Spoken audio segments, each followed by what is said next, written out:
Hi friends, ఈరోజు మనం Oppo నుంచి ఓప్పో రెనో 14 5G గురించి అయితే మాట్లాడుకోబోతున్నాం. మనకి ఇది ఆల్రెడీ చైనా లాంచ్ అయిపోయింది, బట్ మన ఇండియాకి అయితే రాలేదు. అంటే 1 మంత్లో వస్తుందని చెప్తున్నారు, బట్ చూద్దాము. సో మనకి ఓప్పో రెనో సిరీస్ అనగానే గుర్తొచ్చేది ఏమంటే లాంగ్ లైఫ్కి చాలా బాగుంటాయి అనమాట.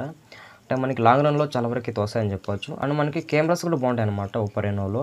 మనందరికీ ఓప్పో రెనో 13 తెలుసు కదా, ఆ మొబైల్తో కంపేర్ చేస్తే ఈ మొబైల్ ఎంతవరకు ఫీచర్స్ ఇంప్రూవ్ చేస్తారో లేదనేది కూడా ఈ వీడియోలో మనం తెలుసుకుందాం అనమాట. గైస్, నా కంటెంట్ మీకు వర్త్ అనిపిస్తే సబ్స్క్రైబ్ అవ్వండి, వీడియోకి అయితే లైక్ కొట్టేయండి గైస్. ఫస్ట్ మనము ఈ మొబైల్ సంబంధించిన డిజైన్ అండ్ బిల్డ్ క్వాలిటీకి వద్దాం. మనం ఎప్పుడైనా కానీ డిజైన్తోనే స్టార్ట్ చేద్దాం. ఇక్కడ కూడా డిజైన్తో స్టార్ట్ చేస్తున్నా. ఫ్రంట్ అయితే ఫ్లాట్ తీసుకుంటాం అనమాట. ఇక్కడ మనకి క్రిస్టల్ షీల్డ్ గ్లాస్ అయితే యూజ్ చేస్తారని చెప్తున్నారు. అంటే మనకి కార్నింగ్ గుడ్ గ్లాస్ నుంచి షిఫ్ట్ అయ్యారనమాట. అంటే మనకి ప్రొటెక్షన్ పరంగా ఒక అడుగు బెస్ట్ అని చెప్పొచ్చు. అలాగే మనకి బ్యాక్ అయితే గ్లాస్ ఫినిష్ ఉంటుంది అనమాట. ఇది మనకి బటర్ఫ్లై డిజైన్ అయితే చెప్తున్నారు. అంటే మనకి డిజైన్ చూసి ఆ మాదిరిగా ఉంటుంది అనమాట. బటర్ఫ్లై మాదిరిగా డిజైన్ అయితే ఉంటుందని చెప్పొచ్చు. డిజైన్ మాత్రం నాకు కొంచెం అట్రాక్ట్ చేస్తుంది బ్యాక్ ప్యానల్. అలాగే మనకి సైడ్ అయితే అల్యూమినియం ఫినిష్ వస్తుందని చెప్తున్నారు. అంటే రూమర్స్ ప్రకారం, బట్ కన్ఫర్మ్ అయితే కాదు, చూద్దాం ఏమొస్తుందో. అలాగే మనకి డ్యూయల్ స్టోరేజ్ స్పీకర్స్ మీద రాబోతుంది. ఇక్కడ మనకి 3.81 జాక్ అయితే సపోర్ట్ చేయదు. మనకి ఇక్కడ డ్యూయల్ స్టోరేజ్ స్పీకర్స్ కాబట్టి సౌండ్ క్వాలిటీ బెటర్ అని చెప్పొచ్చు. అలాగే మనకి in display finger print support ఉందన్నమాట. ఇక్కడ డ్యూరబిలిటీ అయితే వీళ్ళు మెన్షన్ చేయలేదు, బట్ డ్యూరబిలిటీ అయితే ఖచ్చితంగా ఉంటుంది అనమాట ఏదో ఒకటి. మనకి IP68 అండ్ 69 వాటర్కి సపోర్ట్ ఉంది. అంటే ఫుల్లీ వాటర్ ఫోన్ అని చెప్పొచ్చు. మొబైల్ సంబంధించిన థిక్నెస్ విషయానికి ఉంటుంది. ఇది మనకి 7.3 mm థిక్నెస్ ఉంటుందని చెప్తున్నారు. చాలా స్లిమ్మెస్ట్ ఫోన్. అంటే మనకి ఓప్పో రెనో 13తో కంపేర్ చేసుకుంటే ఇక్కడ మనకి కొంచెం స్లిమ్ అని చెప్పొచ్చు అనమాట. చాలా సన్నగా ఉంటుంది. అలాగే వెయిట్ విషయానికి వచ్చినట్టయితే అప్రాక్సిమేట్గా 187 grams అయితే వెయిట్ ఉంటుందని చెప్తున్నారు.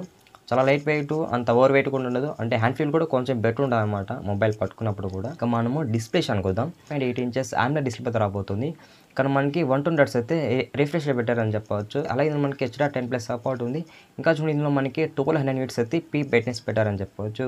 అంటే చాలా తక్కువ బ్రైట్నెస్ అనమాట. మినిమం 2000 కానీ లేకపోతే 3000 nits పెట్టినా కూడా కొంచెం బెటర్ ఉండేది. 1.5K రెజల్యూషన్ అనమాట. చాలా బెస్ట్ రెజల్యూషన్ చెప్పొచ్చు.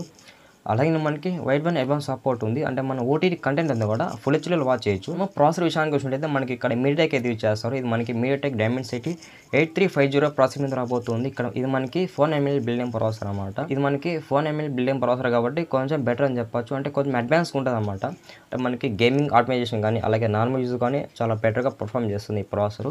అలాగే మనకి LPDDR5X ఉంటుంది. మనకి ఇక్కడ UFS 3.1తో రాబోతుందని చెప్తున్నారు. మనకి వేపర్ కూలింగ్ ఛాంబర్ అయితే ఇంక్లూడ్ చేస్తామని చెప్తున్నారు.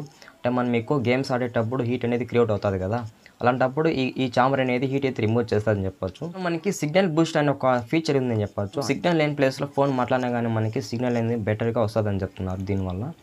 ఇంకా ఇది మనకి Android 15th రాబోతుంది. అలాగే మనకి ఇక్కడ కలర్ వాయిస్ 15th రాబోతుంది అనమాట. ఏ ఫీచర్స్ విషయానికి వచ్చినట్టయితే ఇందులో మనకి ఏ ఫీచర్స్ అనేటివి చాలా ఉంటాయని చెప్పొచ్చు. మనకి ఓపో కాబట్టి ఏ ఫీచర్స్ అనేటివి చాలా ఉంటాయి అనమాట. కెమెరా విషయానికి వచ్చినట్టయితే ఇది మనకి ట్రిపుల్ కెమెరా సెటప్ ఉంటుంది. ఒక ఫ్లాష్ ఉంటుంది. మెయిన్ కెమెరా ఉంటుంది 15 MP చారు. ఇది మనకి వాయిస్ అయితే సపోర్ట్ చేస్తుంది.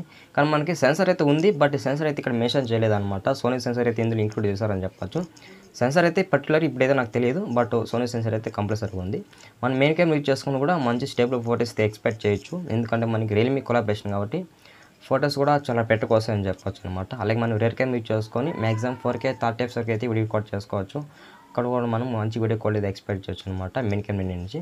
అలాగే సెకండ్ కెమెరా విషయానికి చూసినట్లయితే మనకి ఇక్కడ 50 MP పెట్టారు. ఇది మనకి ప్రీస్కోప్ టెలిఫోటో కెమెరా అని చెప్పొచ్చు. ఇక్కడ టెలిఫోటో కెమెరా అంటే ఈ పాటికి మనకి అర్థమైపోతుంది. ఆ టెలిఫోటో కెమెరా మించిన కెమెరా అయితే ఇంతవరకు ఎక్కడ లేదు. అంటే మనం రేర్ కెమెరాతో కంపేర్ చేసుకుంటే కూడా టెలిఫోటో కెమెరానే కింగ్ అని చెప్పొచ్చు అనమాట. మనకి ఇక్కడ 8 MP పెట్టారు.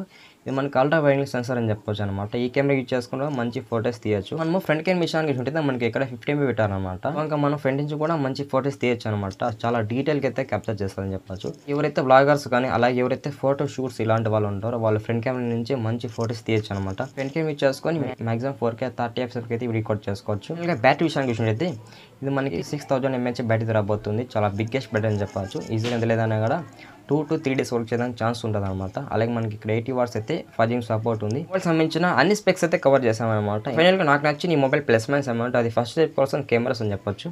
కెమెరాస్ మాత్రం అయితే చాలా బాగున్నాయి అనమాట. అలాగే సెకండ్ చూసినట్టయితే ఇక బ్యాటరీ అనమాట. ఇక్కడ మనకి బ్యాటరీ కూడా చాలా వరకు ఇంప్రూవ్ చేస్తారు. సో ఇది మనకి ఫ్లాగ్షిప్ మొబైల్ అయినా కానీ బ్యాటరీ ఇంప్రూవ్మెంట్ చేస్తారు కదా, ఇక్కడ మాత్రం ఏమైనా మెచ్చుకోవచ్చు ఈ మొబైల్ని. చాలా వరకు అయితే ప్లస్ పాయింట్స్ ఉన్నాయన్నమాట. ఓప్పో రెనో 13కి అండ్ ఓప్పో రెనో 14కి చేంజెస్ ఏమైనా ఉన్నాయంటే నాకు పెద్దగా చేంజెస్ అయితే కనపడలేదు, కానీ ఆల్మోస్ట్ ఓప్పో రెనో 13 ఉన్న ఫీచర్స్ కొన్ని కనిపించాయి అనమాట. అన్ని చెప్పను. ఇక ప్రైస్ విషయానికి చూసినట్టయితే అంటే మనకి ఈ మొబైల్ ఇండియా మార్కెట్కి ఎంత రాబోతుందంటే 30K బిలో అని చెప్తున్నారు అనమాట రూమర్స్ ప్రకారం. బట్ చూద్దాం. అంటే 30K అయితే ఉండదు, మనకు ఓపో రెనో సిరీస్ కాబట్టి ప్రైస్ కూడా కొంచెం మీడియం ఉంటుంది అనమాట, అంత ఎక్కువ అయితే ఉండదు. గైస్ నా చిన్న క్వశ్చన్ అంటే మన వీడియోని ఎవరైనా కొత్తగా వాచ్ చేస్తుంటే లైక్ అండ్ సబ్స్క్రైబ్ అయితే కొట్టండి గైస్. ఇలాంటి మరిన్ని వీడియోస్ నాకు తెచ్చేదానికి కొంచెం మోటివేట్గా ఉంటుంది అనమాట.